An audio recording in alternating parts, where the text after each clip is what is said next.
നമസ്കാരം, എല്ലാവർക്കും ഒരിക്കൽ കൂടി ഹിസ്റ്ററിയുടെ ഒരു പുതിയ ക്ലാസ്സിലേക്ക് വീണ്ടും സ്വാഗതം. അപ്പോൾ നമ്മൾ 4th സെമസ്റ്ററിലെ history of India 7th century to 18th century എന്ന് പറയുന്ന പേപ്പറാണ് പഠിച്ചുകൊണ്ടിരിക്കുന്നത്. അതിൽ ഇനി നമുക്ക് പഠിക്കാനുള്ളത് ഭക്തി പ്രസ്ഥാനത്തെക്കുറിച്ചാണ്. എന്താണ് ഭക്തി പ്രസ്ഥാനം, അതുപോലെ തന്നെ അത് എങ്ങനെയാണ് ഇന്ത്യയിലേക്ക് പിന്നീട് വ്യാപിച്ചതെന്നും ദക്ഷിണേന്ത്യയിലെ ഭക്തി പ്രസ്ഥാനത്തിൻ്റെ പ്രധാനപ്പെട്ട ശാഖകൾ ഏതൊക്കെയാണ് തുടങ്ങിയ കാര്യങ്ങളാണ് ഇന്നത്തെ ക്ലാസ്സിൽ നമ്മൾ പഠിക്കാനായിട്ട് പോകുന്നത്. നിങ്ങൾ കേട്ടിട്ടുണ്ടാവും ഭക്തി അല്ലെങ്കിൽ ഡിവോഷൻ എന്ന്. എന്താണ് ഭക്തി എന്ന് പറയുന്നത്? ഒരു ദൈവത്തോടുള്ള പൂർണ്ണമായിട്ടുള്ള നമ്മുടെ ഒരു സമർപ്പണത്തെയാണ് അല്ലെങ്കിൽ ആരാധനയാണ് നമ്മൾ എന്ത് പേരിൽ വിളിക്കുന്നത്? ഭക്തി എന്ന് വിളിക്കുന്നത്. അപ്പോൾ ഒരു BC 6ാം നൂറ്റാണ്ടൊക്കെ കഴിഞ്ഞപ്പോൾ ഇന്ത്യയിൽ ഉയർന്നു വന്നിട്ടുള്ള ഒരു പുതിയ ട്രെൻഡാണ് ഇങ്ങനെ ഭക്തി എന്ന് പറയുന്നത്. ഏതെങ്കിലും ഒരു പ്രത്യേക ദൈവത്തോട് ഉള്ള ഒരു ആരാധന, കടുത്ത ആരാധനയെയാണ് എന്ത് പേരിൽ വിളിക്കുന്നത്? ഭക്തി അല്ലെങ്കിൽ ഭക്തി ട്രഡീഷൻ എന്ന് വിളിക്കുന്നത്. അപ്പോൾ അത് ആദ്യമായിട്ട് ആരംഭിക്കുന്നത് ദക്ഷിണേന്ത്യയിലാണ്. പല്ലവന്മാരുടെ നാട്ടിലാണ് കൃത്യമായിട്ട് പറഞ്ഞാൽ ഭക്തി പ്രസ്ഥാനം ആരംഭിച്ചത്. അത് പിന്നീട് ചേരന്മാരുടെയും പാണ്ഡ്യന്മാരുടെയും രാജ്യങ്ങളിലേക്ക് വ്യാപിച്ചു. ഭക്തിയുടെ ഉത്ഭവം നമുക്ക് കണ്ടെത്താനായിട്ട് കഴിയും. പുരാതന ഇന്ത്യയിലേക്ക് തന്നെ തിരിച്ചു പോകുമ്പോൾ ദക്ഷിണേന്ത്യയിൽ ബുദ്ധമതവും ജൈനമതവും വ്യാപിച്ചതാണ് 6ാം നൂറ്റാണ്ട് മുതൽ ഭക്തി പ്രസ്ഥാനത്തിൻ്റെ പുനരുജ്ജീവനത്തിന് കാരണമായത്. അപ്പോൾ ഇതിൻ്റെ ഒരു വരവ് എങ്ങനെയാണ് നോക്കിയിട്ടുണ്ടെങ്കിൽ ഇതിനു മുമ്പ് തന്നെ ദക്ഷിണേന്ത്യയിൽ വ്യാപിച്ചിട്ടുണ്ടായിരുന്നു? ബുദ്ധമതവും അതുപോലെ ജൈനമതവും വ്യാപിച്ചതായിട്ട് കാണാൻ പറ്റും. എന്നാൽ ദക്ഷിണേന്ത്യൻ ഭക്തി പ്രസ്ഥാനത്തിൻ്റെ വേരുകൾ പരിപാടൽ, പത്തുപാട്ട് പോലുള്ള സംഘം കൃതികളിലും നമുക്ക് കണ്ടെത്താനായിട്ട് സാധിക്കും. അപ്പോൾ ഈ ജൈനമതവും ബുദ്ധമതത്തിൻ്റെയും ഒരു പുനരുജ്ജീവനമാണ് എന്തിനു ശരിക്കും കാരണമായത്, അല്ലെങ്കിൽ അതിൻ്റെ ഒരു വ്യാപനമാണ് ശരിക്കും ഭക്തി പ്രസ്ഥാനം പുനരുജ്ജീവിക്കാൻ കാരണമായത്. അപ്പോൾ അതുപോലെ തന്നെ ഈ ഭക്തി പ്രസ്ഥാനത്തെക്കുറിച്ച് പറയുന്ന ആ കാലത്തെ സംഘ സാഹിത്യ കൃതികളാണ് പരിപാടൽ, പത്തുപാട്ട് പോലുള്ള കൃതികൾ. ഉദാഹരണത്തിന് തിരുമുരുകപ്പടൈ എന്ന കൃതിയിലും ഭക്തിയുടെ ഒരു തുടക്ക സ്റ്റേജ് നമുക്ക് കാണാനായിട്ട് സാധിക്കും. പരിപാടലും തിരുമുരുകപ്പടയും ഗോത്ര ജനകീയ ദേവ ആരാധനയിൽ നിന്ന് ക്രമബദ്ധമായ മതസംവിധാനത്തേക്കുള്ള ഒരു മാറ്റത്തെ പ്രതിനിധീകരിക്കുന്നത്. അപ്പോൾ ഈ രണ്ട് കൃതികൾ, അതായത് സംഘം കൃതികളായിട്ടുള്ള പരിപാടൽ, പത്തുപാട്ട്, അതുപോലെ തന്നെ തിരുമുരുകപ്പടൈ എന്നൊക്കെ പറയുന്ന കൃതികളിൽ അപ്പോൾ പണ്ട് കാലത്ത് ആൾക്കാർ ഗോത്ര ജനവിഭാഗങ്ങൾ ദേവതകളെയൊക്കെ ആരാധിച്ചിരുന്നു. അതിൽ നിന്ന് ഒരു കൃത്യമായിട്ടുള്ള മത സംവിധാനത്തിലേക്കുള്ള മാറ്റം എങ്ങനെയാണെന്ന് നമുക്ക് ഈ കൃതികൾ വായിച്ചു കഴിഞ്ഞാൽ മനസ്സിലാക്കാൻ സാധിക്കും. ഈ പ്രക്രിയ 7ാം നൂറ്റാണ്ട് മുതൽ 9ാം നൂറ്റാണ്ടുകൾക്കിടയിലെ പല്ലവരുടെയും പാണ്ഡ്യന്മാരുടെയും ഭരണകാലത്ത് പുരാതന വൈഷ്ണവ ശൈവ മതങ്ങളായിട്ട് പിന്നീട് രൂപം കൊണ്ടു. അപ്പോൾ ഇതൊരു ശരിക്കും ഭക്തി പ്രസ്ഥാനം ഉരുത്തിരിയുന്നത് ഏത് കാലഘട്ടത്തിലാണ്? ഇടയ്ക്കാണ്. 7ാം നൂറ്റാണ്ടിനും 9ാം നൂറ്റാണ്ടിനും ഇടയ്ക്കാണ്. പല്ലവന്മാരുടെയും പാണ്ഡ്യന്മാരുടെയും ഒക്കെ ഭരണകാലത്താണ് ശരിക്കും വൈഷ്ണവ മതവും അതുപോലെ ശൈവ മതവും ഒക്കെ ഇന്ത്യയിൽ രൂപം കൊള്ളുന്നത്. അപ്പോൾ ഈ ദക്ഷിണേന്ത്യൻ ഭക്തി പ്രസ്ഥാനത്തിന് 2 ശാഖകളാണ്, ആഴ്വാന്മാരും അതുപോലെ തന്നെ നായനാർമാരും. ദക്ഷിണേന്ത്യൻ ഭക്തി പ്രസ്ഥാനത്തിൻ്റെ ആശയങ്ങൾ പ്രചരിപ്പിച്ചത് ആഴ്വാന്മാരും നായനാർമാരും എന്നറിയപ്പെടുന്ന സന്യാസികളായിരുന്നു. ആഴ്വാന്മാർ വിഷ്ണു ഭക്തരും നായനാർമാർ ശിവഭക്തരുമാണ്. യഥാർത്ഥത്തിൽ ഈ 2 വിഭാഗങ്ങളുടെയും പ്രധാന ലക്ഷ്യം എന്ന് പറയുന്നത് ബുദ്ധമതത്തിൻ്റെയും ജൈനമതത്തിൻ്റെയും വളർച്ചയിൽ നിന്ന് ഹിന്ദു മതത്തെ സംരക്ഷിക്കുക എന്നുള്ളതാണ്. അപ്പോൾ എന്ത് ആണ് ഈ ഒരു വൈഷ്ണവ ആരാധന, ശൈവ ആരാധനയൊക്കെ ദക്ഷിണേന്ത്യയിൽ വളർന്നു വരാൻ കാരണമായെന്ന് വെച്ചിട്ടുണ്ടെങ്കിൽ ഇക്കാലത്ത് ബുദ്ധമതവും ജൈനമതവും വികാസം പ്രാപിച്ചിട്ടുണ്ടായിരുന്നു. അപ്പം ഇങ്ങനെ ഹിന്ദു മതത്തിലുള്ള ആൾക്കാർ ജൈന മതത്തിലേക്കും ബുദ്ധമതത്തിലേക്കും ഒക്കെ പോകുന്ന സമയത്ത് ആ ഒരു ഹിന്ദു മതത്തെ സംരക്ഷിച്ചു നിർത്താൻ വേണ്ടിയിട്ട് ഒരു കൂട്ടം ആൾക്കാർ എന്ത് ചെയ്തു?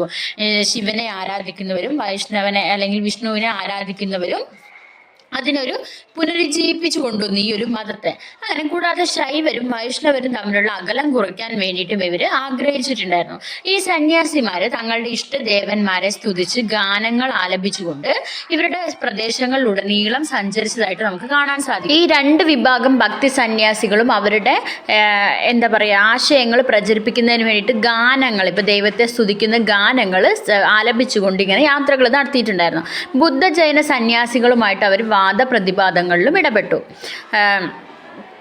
അഞ്ജു അഥവാ സ്നേഹം എന്ന തമിഴ് പദം ദൈവത്തോടുള്ള ഭക്തി പ്രകടിപ്പിക്കാൻ ആഴ്വാന്മാരും നായനാർമാരും ഉപയോഗിച്ചിട്ടുണ്ടായിരുന്നു. ചെമ്പകലക്ഷ്മിയുടെ അഭിപ്രായത്തിൽ ആഴ്വാന്മാരുടെയും നായനാർമാരുടെയും ഭക്തി പ്രസ്ഥാനം ബ്രാഹ്മണിക ആചാര്യ പാരമ്പര്യത്തിനെതിരായിട്ടുള്ള ഒരു പ്രതിഷേധ പാതിയായിട്ട് വളർന്നു വരികയും ചെയ്തിട്ടുണ്ട്. അപ്പോൾ ചെമ്പകലക്ഷ്മി എന്ന് പറയുന്ന ഒരു ചരിത്രകാരിയുടെ അഭിപ്രായത്തിൽ ശരിക്കും ഈ ദക്ഷിണേന്ത്യയിൽ വളർന്നു വന്നിട്ടുള്ള ആഴ്വാന്മാരുടെയും നായനാർമാരുടെയും ഭക്തി പ്രസ്ഥാനം നിലവിലുണ്ടായിരുന്ന ബ്രാഹ്മണ ചട്ടക്കൂടിനെ പൊളിച്ചു കളയുന്നതായിരുന്നു എന്നുള്ള അഭിപ്രായങ്ങളുണ്ട്.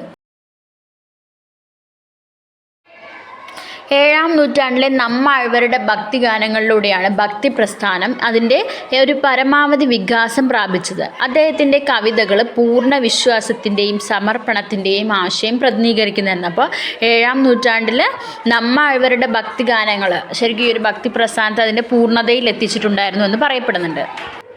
ആഴ്വാന്മാരുടെയും നായനാർമാരുടെയും കവിതകളിൽ പ്രതിഷേധത്തിൻ്റെയും അതുപോലെ തന്നെ വിയോജനത്തിൻ്റെയും സ്വരം ഉണ്ടായിരുന്നു.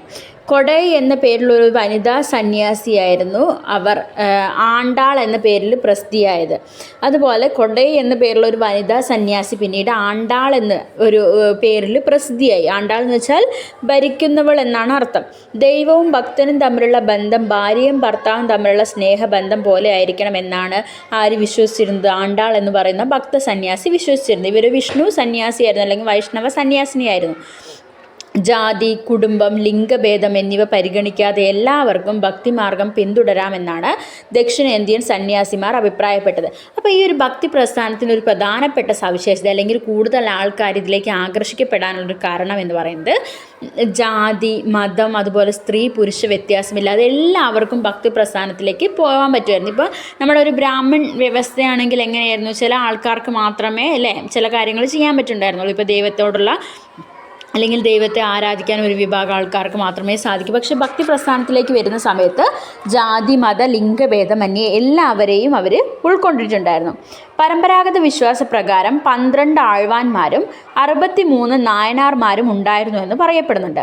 ഈ സന്യാസിമാരുടെ ഭക്തിഗാനങ്ങൾ ക്ഷേത്രങ്ങളിൽ ആലാപിക്കപ്പെട്ടിരുന്നു. അപ്പം പരമ്പരാഗത വിശ്വാസപ്രകാരം 12 ആഴ്വാർമാർ അല്ലെങ്കിൽ 12 വിഷ്ണു സന്യാസിമാരും 63 ശൈവ സന്യാസിമാരും ദക്ഷിണേന്ത്യയിൽ ഉണ്ടായിരുന്നു എന്ന് പറയപ്പെടുന്നുണ്ട്. പ്രശസ്തരായിട്ടുള്ള നായനാർ സന്യാസിമാരുടെ ചിത്രങ്ങളും വിഗ്രഹങ്ങളൊക്കെ നിരവധി ശിവക്ഷേത്രങ്ങളിലെ ശ്രീകോവിലുകളിൽ എന്ത് ചെയ്യുന്നുണ്ട്? ആരാധിക്കുന്നുണ്ട്.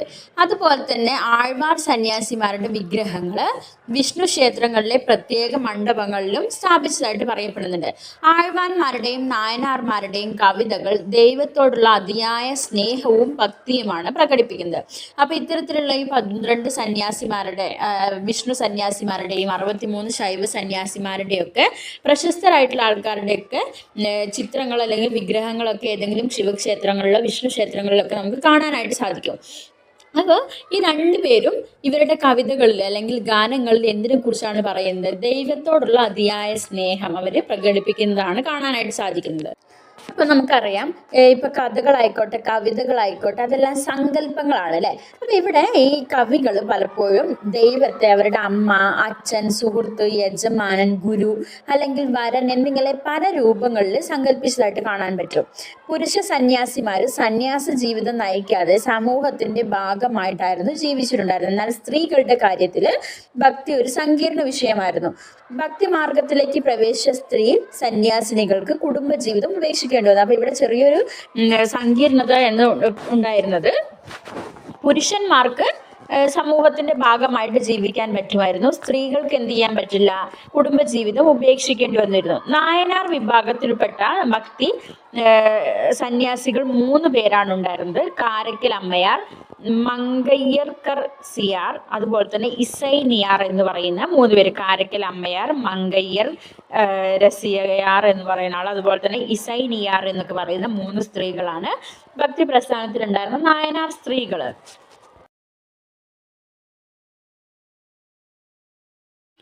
ആഴ്വാർ സന്യാസ കവിയായ മാണിക്യവാചകർ തൻ്റെ ദൈവത്തെ നിത്യവരനായി വിശേഷിപ്പിച്ചപ്പോൾ മറ്റൊരു ആഴ്വാർ സന്യാസ കവിയായിട്ടുള്ള മാണിക്യവാചകർ ചെയ്തതെന്ന് വെച്ചാൽ നിത്യവരനായിട്ട് സ്വീകരിക്കുകയാണ് ചെയ്തത്.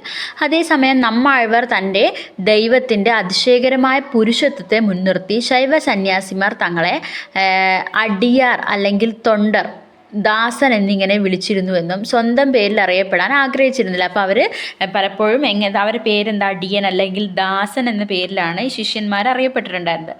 ശൈവഭക്തിയിൽ ഉരുകൽ എന്നും അതിയായ ഭക്തിഭാവത്തിലുള്ള ആരാധനയും വളരെ സാധാരണമായിരുന്നു.